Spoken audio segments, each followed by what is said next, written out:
Anxiety and depression are part of many people's lives. It's something that is hard to measure. In fact, people don't often know they are experiencing it, sometimes until the feelings have passed. But ultimately, only you and Allah SWT know truly how you are feeling within yourself. In this video, we'll be looking at different points which explore anxiety and depression from an Islamic perspective, so let's get right into it.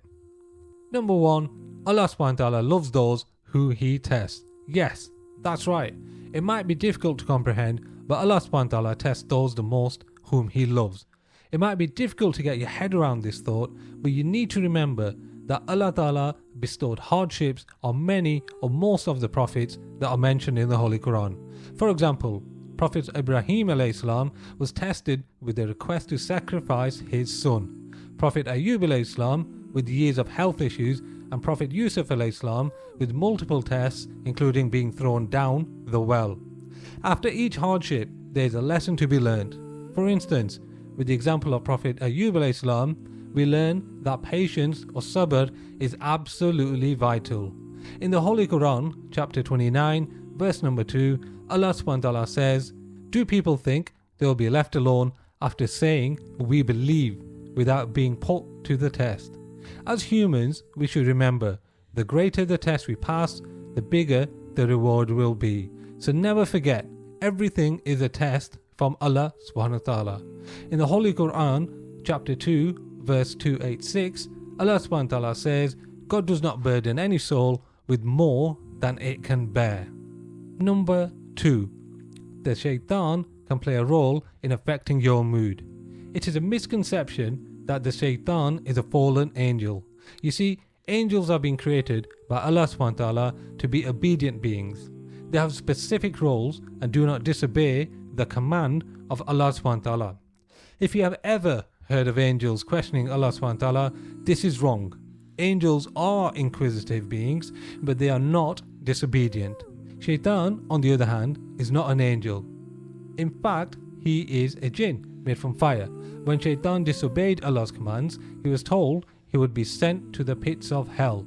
However, he promised that up until the day of judgment, he would lead as many people astray as possible. You see, the more faith you have, the more reason Shaitan has to come after you. If there are two houses, one is broken and empty, and the other is pristine, full of valuable items and looks expensive, a thief will come to the expensive home to steal, because he has nothing to gain from robbing an empty house. When a person of strong faith starts to become weaker, Shaitan will see this as an opportunity and target you. Maybe his aim is to make you feel lazy, forgetful and lethargic. If we start to feel this way, there's every chance this can lower our focus and energy levels and lead to depression. So how do we treat anxiety in Islam? In the Holy Quran chapter 13 verse 28, Allah SWT says, "Verily, in the remembrance of Allah do hearts find rest." So, as Muslims, we believe strongly that we should increase our faith and put our trust in Allah SWT by making more dua and praying more. Dua is our secret weapon. It's a way to seek Allah's help, mercy and forgiveness. Don't forget, Allah SWT wants us to worship Him by calling out to Him. Similarly, our prayers are a way of connecting to Him and finding peace in our hearts. When you're feeling low, it's easy to forget these things because your mind is preoccupied with other thoughts. But gather your energy and focus it on supplicating to your Lord and worrying about what He will think of you rather than being at the mercy of other human beings. Hazrat Ali once said, "How strange is man. When he fears someone, he runs away from him. But when he fears Allah SWT, he runs towards Him."